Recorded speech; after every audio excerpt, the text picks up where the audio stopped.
Good morning, guys. It's like 10:30ish in the morning. Anyway, today's Sunday, and I gotta finish putting this thing back together. I'm already kind of like halfway done, more so than what it was when you guys when I showed me tearing it apart. I guess, what was that? Technically 2 days ago, which would have really been like, I think Friday. Yeah, Friday. But the good news is we got the Yukon's transmission assembled. It's in the back of it, of course. It's not in it yet, but gonna finish that thing up. I'm gonna jump on this. And then this evening, I think Juan and Donnie are coming back out. So it's gonna be another great adventure today. All right, guys. Well, I'm not gonna talk and jibber jabber. I got a bunch of stuff I'm trying to get done today, so let's just dive into it.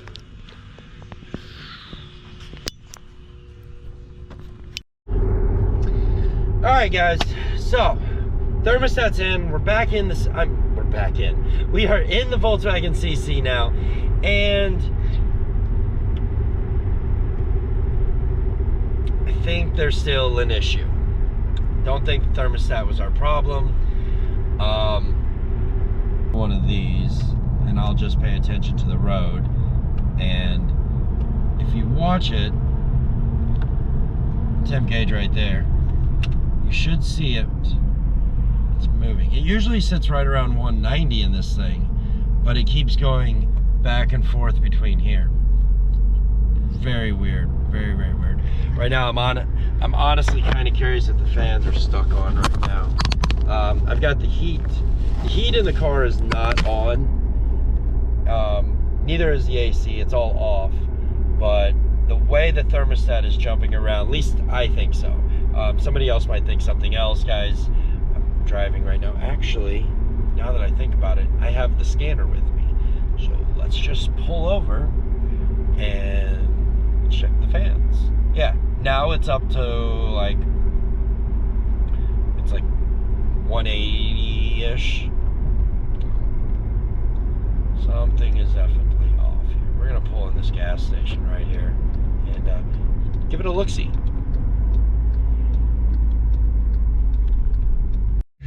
All right, guys, so I've been driving for about 24 miles, give or take, and I have not seen a coolant system performance code. But what I am seeing now is a bank 1 too lean at idle. I'm gonna keep driving. I think I know what's causing that. And if it's I'm almost willing to bet. I don't know how they make cylinder heads, but I got an idea that they casted the material that they would need for the threads in the intake, so that after a certain number of rethreads and retorques, no matter how perfect you are, they're gonna come loose. I think it's an engineered failing point. I could be wrong, could just be a conspiracy theorist here, but that's my thought.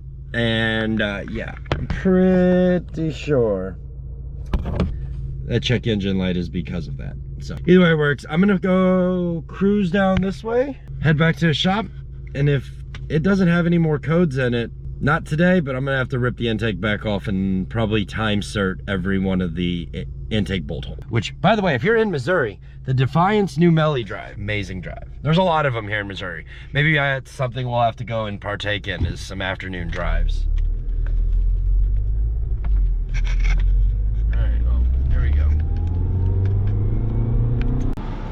I just had one of those moments where I'm like, really?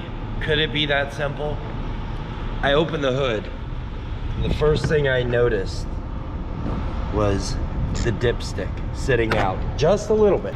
These TFSI and these FSI engines rely a lot on a very sealed, you call it a crankcase system or PCV system, extremely rely on it. So if you were to try to open this up, like say pop the valve, oil cap off with the engine running, the engine starts to clog and it does all sorts of funky shit. Same thing with like the dipstick. You pop that tube out and it'll do some funky stuff. And the car says I have a idle leak, which initially made me think, oh, maybe one of the bolts here, up here, is being funky, which seeing that makes me more inclined to believe that than a bolt.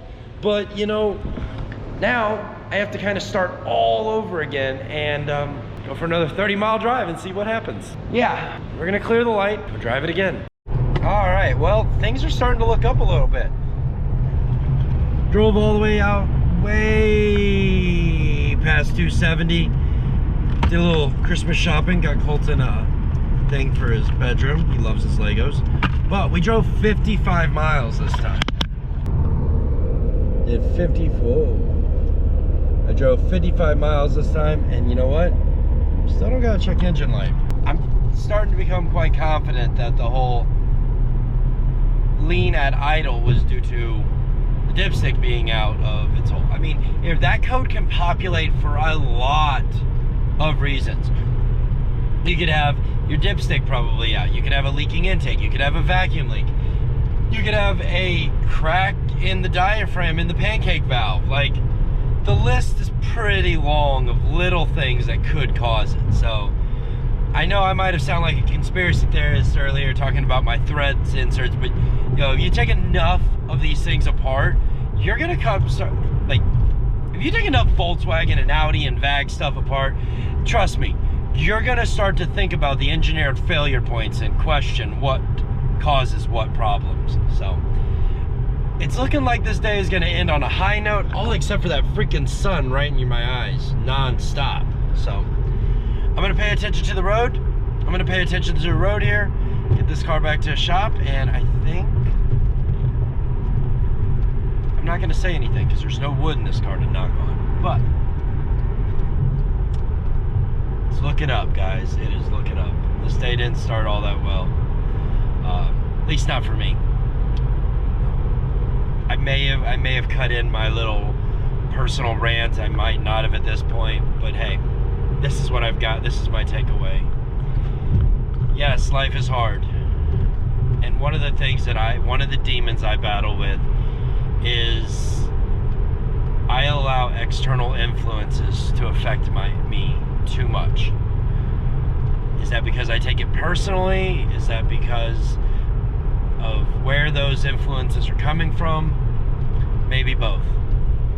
But that is a demon that I battle with, that I shouldn't allow others to get to me so much, but it is a thing, and I'm sure there's others out there. And I guess what I'm getting at is, don't bottle it up, you know. Even if you can't talk to somebody, grab your phone, throw it, talk to your phone, or just let it out. I may have recorded a video here earlier that no one ever gonna see, but it made me feel better. And sometimes that's all it really comes down to, is just, for me, I feel like a lot of times no one really hears me, especially those that I wish would. And you know what? Sometimes it's easier for me to just turn a camera on, turn my phone on, and just let it out, and then delete it. So, with that note, I'm gonna stop boring you guys with Debbie Downer, non-positive vibes, but these are the facts of real life, is that not everything is pleasant, and sometimes shit just gets deep, and it starts pouring in the top of our boots, no matter how big those waders are. Oh, such a bad analogy. But there is a Volkswagen Beetle in front of us, so you know what that means.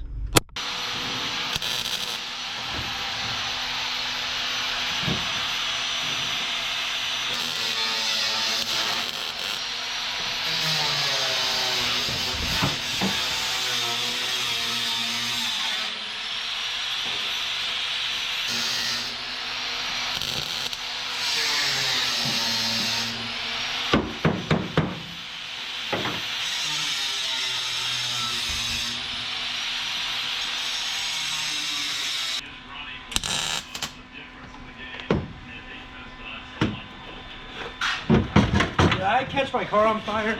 Sure as shit am. Sure as shit am.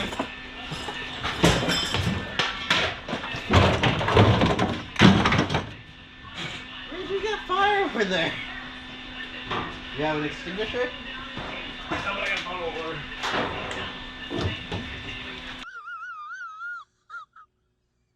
Oi. All right, guys. So last time I checked in, I think I was doing Volkswagen CC things. This guy comes by, decides to help do more stuff, and we get food first. Like, sponsored by Sonics. Totally sponsored by Sonic. Oh yeah. We pay them and they give us food. It's a Yeah, great with brand. advertising all over to sit in the background, you know. Can we like charge back them for monetization fees for them sitting in and like subliminally? I think we probably owe them money with the way contracts work. Probably, because we didn't agree to allow us to eat their food on camera. Correct. Yeah. We're misrepresenting their brand potentially. Yeah. Anyway, so Juan has been back here sweating his butt off, cutting metal. Sweating, as a matter of fact. I'm quite comfortable. I Yo. grew up in Arizona. That thing up there is like smelting. I thought it was like 80 in here at one point. No, this is mild for me. I'm happy. So, yeah, these ones are done.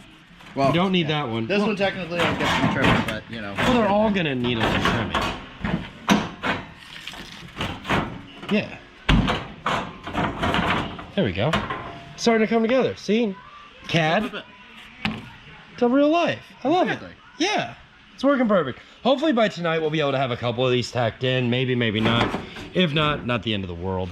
But he's got that. I finished up the tunnel in here. So this is all officially in now. I'm just gonna seam seal it all up. And Juan was telling me, he's like, dude, when you work on this stuff, you gotta like focus in on a section of the car. Just hone in on that bit. So I think my next thing is gonna be gas pedal things, because I wanna get a seat mounted and I wanna get a shifter in here. There's an order of operations and I keep getting told I'm doing it backward. I think the next bit of the puzzle here for me is gonna go ahead and we're gonna figure out, we're gonna grind this lip off here, make a template to go on top of here, and then while we're in the template making mood, we'll go ahead and make a template to mount to here, so we can figure out how we're gonna hack this bit up and mount it on there. So that's the plan. How much will we get done tonight? Don't know. It's like 7:30. 8. We got an hour before he goes home and I'm gonna call it quits. So let's see what we can get done. If you're liking Vlogmas so far and you're finding value in this upload, it's getting you motivated in some way, shape, or form, what do they need to do, Juan? Hashtag like, hashtag subscribe. There you go. Do you think there's an index, like a caption indexing AI that recognizes it hashtag as The something? word hashtag? Yeah. You know, I honestly don't know. That's a good question. I thought it was like a programming thing. Like they say, oh, if like, because they say like put hashtags and stuff, right? I'm not gonna rant on camera about this, but we're gonna rant about this. Hashtag rant. Hashtag rant. Words. There you go. Now the camera's facing the right way. Ah, shush it, Juan. Floor is that way. You are that way. That way. Floor. Floor. Ceiling. Ceiling. Floor. All right, guys. So Facing the right way. You're good. we're good. We're good. All right. So I'm gonna call it quits for the evening. It's like 9 o'clock. We got a lot done. Way more than this day kind of started as like a shit-tastic day. You know, it is one of those. That's how these adventures work. But the tunnel, I got the tunnel all done. I started working on the template to cover that bit up there, so we can then come in and cut the hole up here for the factory shifter.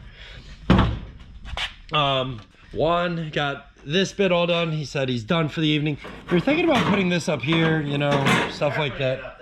We are putting it up there. Okay. Well, I don't know how eventful or uneventful you guys may or may not have found today's upload. Like I tend to like to say, if you think that we didn't get a lot done, try and do that much in a day, and you'll see it's like between side talking and going, huh, that's not right, and going, huh, how does this go together? And putting out fires. And putting out fires and awkwardly like crouching over the ground while you carefully try and cut something with a tool that basically, I swear, whoever developed the first angle grinder was like, how can I make sure that this tool operates in a way that is most likely to injure the person who's Oh, using it ain't that bad. It ain't that. Angle grinders are vicious little things. Now I realize it's just physics, and if you don't work with, the other thing too is if you work with blades that aren't torn down to the nubs, then it's better. No, because you want angle. The only angle grinder that is dangerous. All right, have you seen the grinder attachment that looks like a chainsaw blade? Oh yeah. That thing that's is the one that's straight up like that belongs in the next Jason movie. Like yeah. Like that thing is sketchball. If you don't know what I'm talking about, go to your local Harbor Freight. Go over to the wood milling aisle. It's one of the outside walls. The best thing is it's a circular saw blade. It's meant for circular. No, it's a chainsaw blade. I won't buy one. I'm scared to own it. Because isn't it also slightly too big for you to use the guard? So you actually have to I'm take willing. the guard? I don't know. I've never tried it. I think it's slightly too big, so you have to take the guard off too. Oh, even better. Yeah. Even better. Great Don't idea. quote me on that one though. I just don't touch it either. I won't buy it. Yeah, I won't buy it. I don't need the temptation, because that's the worst thing is you're like, your sketchiest tools cry out to you during your darkest hours. Like they're like, if you use me, it'll make the job easier. And you're just like, do I want to die tonight? Here, prime example.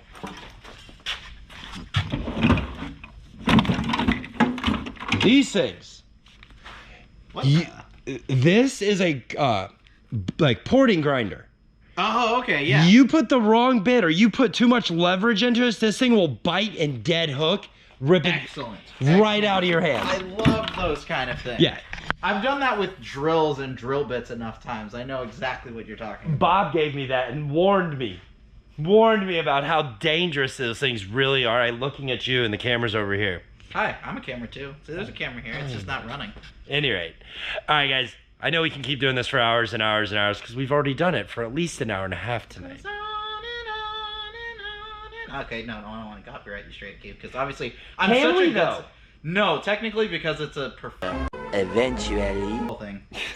Thanks, legal stuff. All right, guys. Thanks for watching. Thanks for subscribing. I'll see you tomorrow. I'm outie. Peace. You want to say goodbye? Bye, neighbor. So creepy sounding. Let's throw